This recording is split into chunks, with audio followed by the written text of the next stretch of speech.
Hello everyone and welcome to ZC Informatics presents the Educational Talk Show. The ETS में आप सभी का हार्दिक स्वागत है.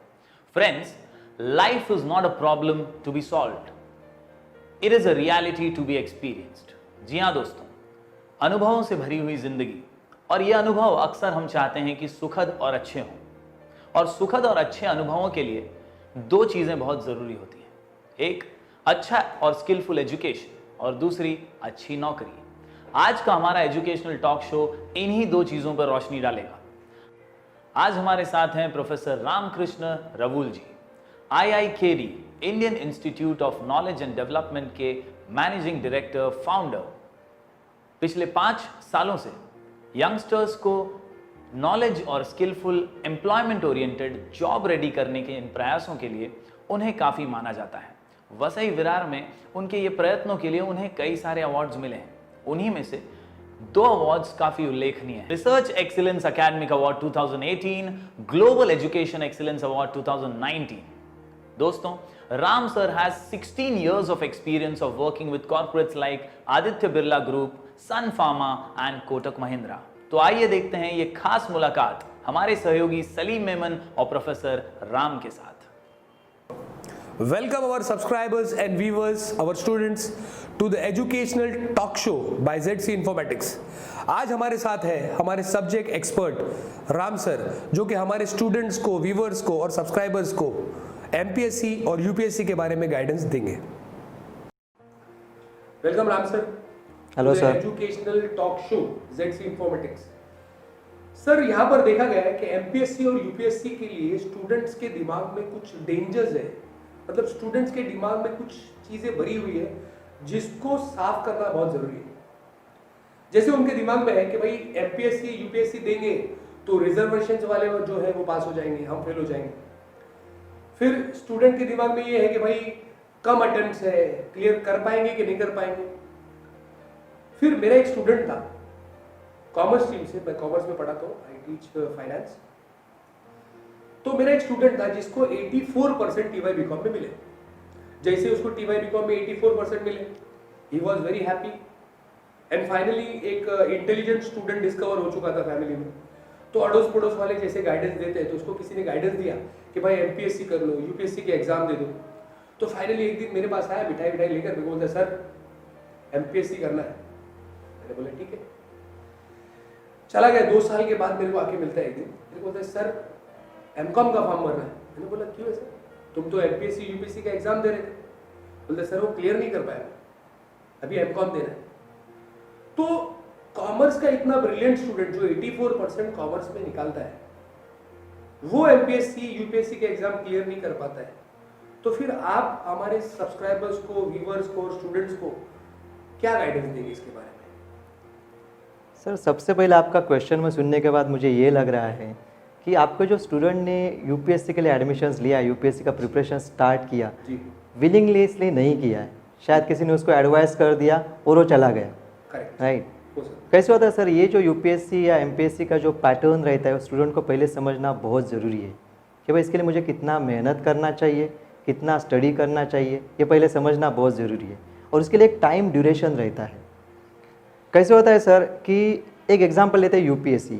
अगर कोई भी स्टूडेंट UPSC क्रैक कर लेता है और सिलेक्ट हो जाता है, तो रिप्रेजेंट किसको करता है? कंट्री को. अगर वो IFS इंडियन फॉरेन सर्विस में सिलेक्ट हो जाता है तो कंट्री को रिप्रेजेंट कर रहा है अदर कंट्रीज़ के, in front of other countries. IAS बन जाता है तो अलग अलग मिनिस्ट्रीज़ को वो हेड करता है. सेंट्रल स्टेट गवर्नमेंट के जो अलग अलग डिपार्टमेंट है उसको हेड करता है. अथॉरिटी आ जाता है, स्टेटस आता है, उसके बाद पावर आ जाता है. एब्सोल्युटली सेम सर IPS के साथ लॉ एंड ऑर्डर मेंटेन करते हैं लोग, टॉप ऑर्डर के ऑफिसर बनते हैं. IRS जिसको आप इंडियन रेवेन्यू सर्विस बोलते हैं, जो इनफैक्ट इनकम टैक्स जैसे डिपार्टमेंट में काम करके, टॉप लेवल पे काम करके हमारा इकोनॉमी जो है कंट्री का, उसको ग्रो करने में हेल्प करते हैं. सर, इतना प्रेस्टिजियस पोजीशन है, इतना हाई लेवल का पोजीशन है जहाँ पे आप इनफैक्ट पूरा सोसाइटी चेंज कर सकते हैं. तो उसका स्टडी पैटर्न भी थोड़ा डिफरेंट रहेगा. होता क्या है सर, स्टूडेंट सोचते हैं कि ये एग्ज़ाम हम लोग 1 साल में कंप्लीट करेंगे, लेकिन उनका स्टार्ट कभी होता है, बहुत इंपॉर्टेंट है. राइट सर, T20 मैच और टेस्ट मैच में जो डिफरेंस है, यही हमारा एकेडमिक्स और यूपीएससी और एमपीएससी में डिफरेंस है। स्लॉग करके यहाँ पे हम लोग कभी नहीं जीत पाएंगे। यहाँ पे आपको पेशेंस चाहिए, कमिटमेंट चाहिए, कंसिस्टेंसी चाहिए। May be that's the reason, ये जो आपने अपना स्टूडेंट का एग्जांपल दिया, 60% ऑफ स्टूडेंट्स सिर्फ देखते हैं कि यूपीएससी बन के मैं आईएएस ऑफिसर बनने वाला हूँ, लेकिन उसके लिए कितना सैक्रिफाइस करना पड़ता है ये अंडरस्टैंड नहीं करते, राइट।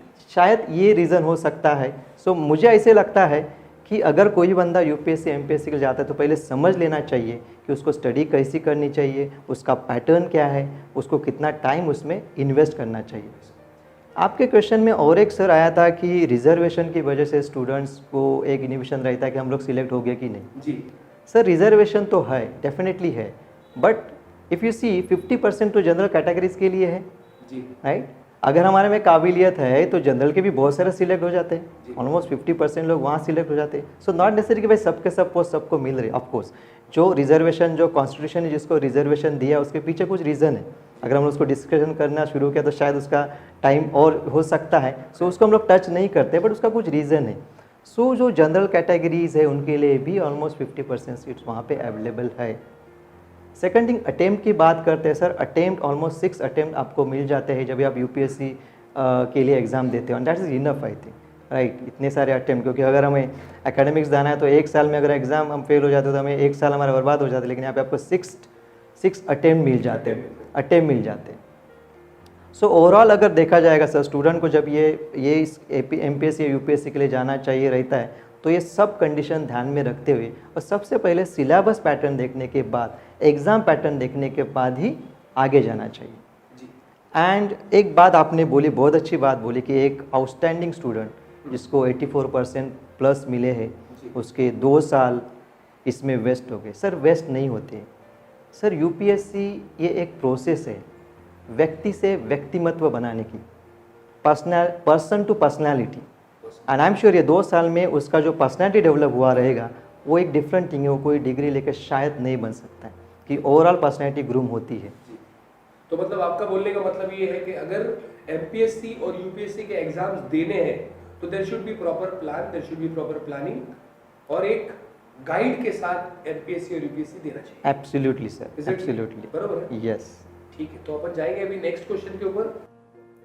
सर मेरा ताल्लुका तो कॉमर्स के स्टूडेंट से है, मैं कॉमर्स में पढ़ाता हूँ तो कॉमर्स के स्टूडेंट से है, लेकिन मेरा एक सवाल है सर कि एमपीएससी यूपीएससी के एग्जाम्स देने के लिए कौन सी स्ट्रीम बेटर है?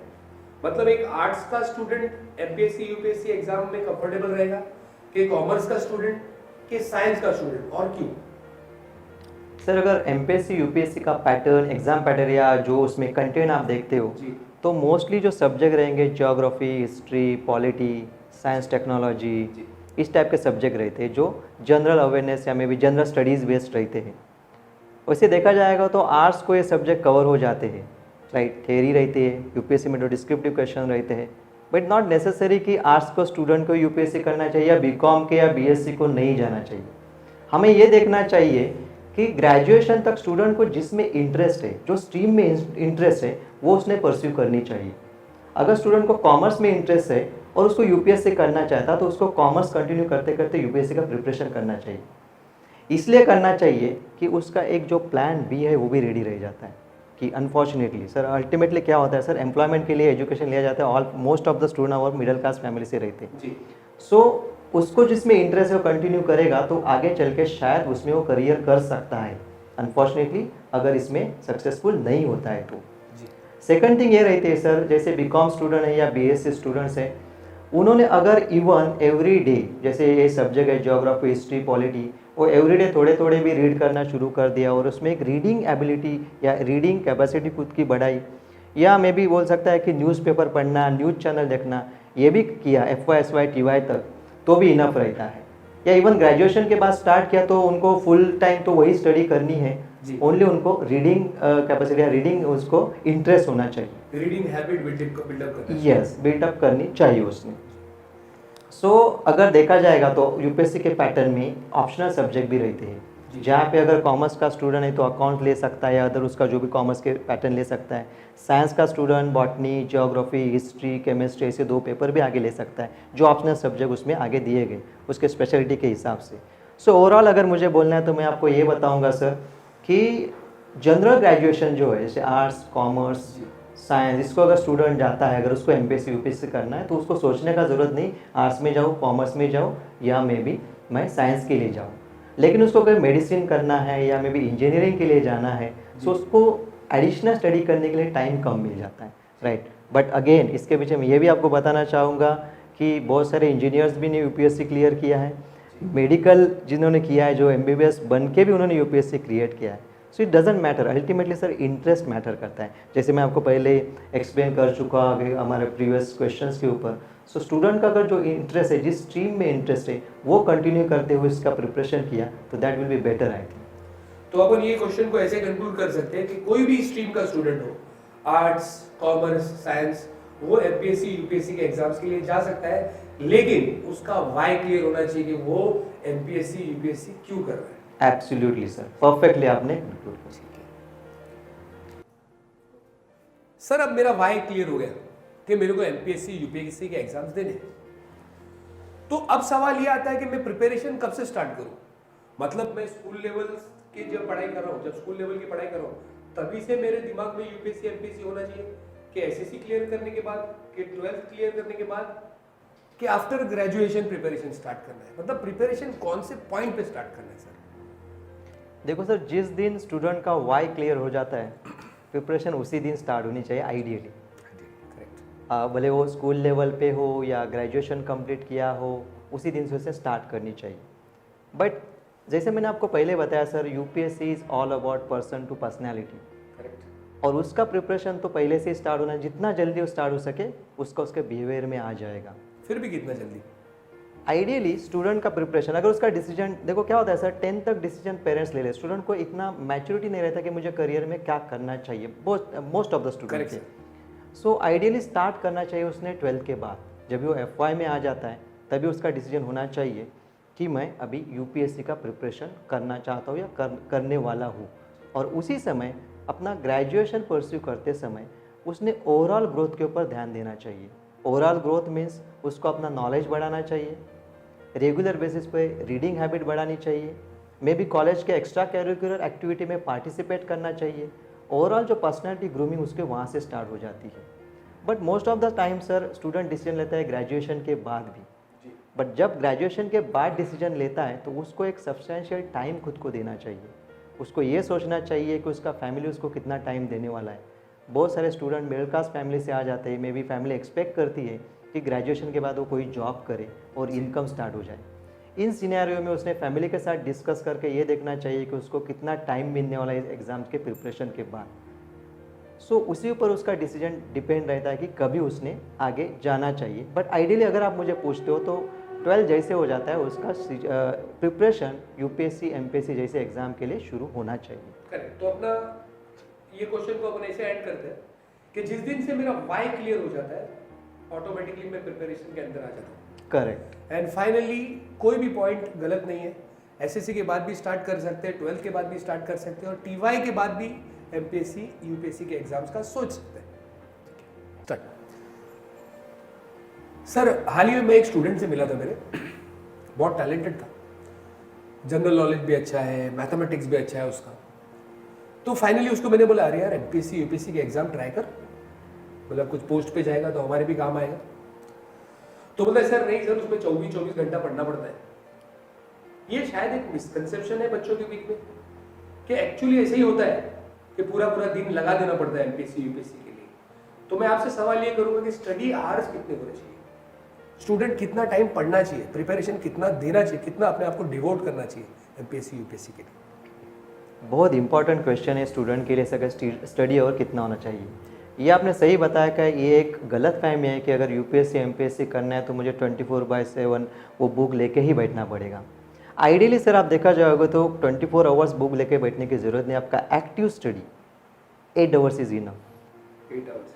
लेकिन ये भी ध्यान रखना चाहिए, जैसे मैंने आपको बताया ओवरऑल ग्रूमिंग का सिचुएशन है, ग्रूमिंग का प्रिपरेशन चल रहा है, यूपीएससी एमपीएससी का प्रिपरेशन मीन्स 8 आवर उसने थ्योरी के ऊपर ध्यान देना चाहिए, 8 आवर्स कम से कम उसने सोना चाहिए, क्योंकि आपका ब्रेन फ्रेश होना चाहिए, आपका ग्रास्पिंग स्ट्रांग होना चाहिए, तो आपको रेस्ट का भी ज़रूरत है।